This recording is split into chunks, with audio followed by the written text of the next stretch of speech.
Şəhər siçanı və kənd siçanı.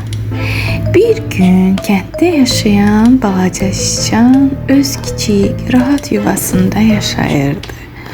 Onun həyatı sadə idi.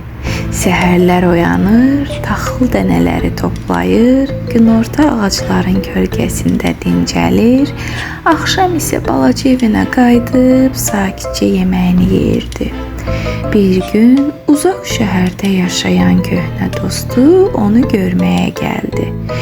Kənd siçanı dostunu böyük sevinclə qarşıladı. Xoş gəlmisən, buyur, süfrəyə keç.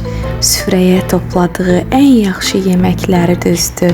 Biraz buğda, bir neçə dənə toxum, bir tikə pendir. Şəhər siçanı ətrafa baxdı, biraz düşündü və dedi: "Dostum, sən burada çox sadə yaşayırsan. Mənim yaşadığım şəhərdə hər gün müxtəlif yeməklər, böyük evlər, bol süfrələr var. Gəl mənimlə, gör əsl rahatlıq nədir?" Kənd siçanı maraqlandı. Doğrudanmı?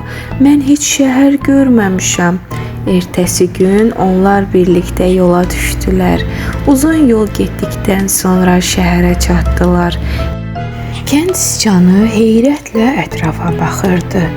Hündür evlər, işıqlar, hərəkət, hər şey ona fərqli görünürdü. Şəhər siçanı onu böyük bir evə apardı. Mətbəxdə böyük masa vardı.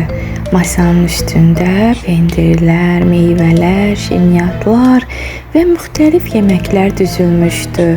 Şəhər siçanı fəxrlə dedi: "Bax dostum, mənim hər gün gördüyüm həyat budur." Kənd siçanı sevindi. "Mən bu qədər yeməyi ilk dəfə görürəm." Onlar yeməyə başladılar. Birdən qapı güclə açıldı. Evin sahibi içəri girdi. İki siçan qorxudan qaçıb divardakı balaca deşikdə gizləndi. Biraz gözlədilər. Sakitlik yarananda yenidən çıxdılar. Kənd siçanı ehtiyatla pendirdən yeməyə başladı. Elə bu vaxt başqa otaqdan böyük bir pişik göründü. Pişik onları görən kimi üstünə qaçdı. Siçanlar yenə qaçıb gizləndilər. Kənd siçanının ürəyi bərk döyünürdü.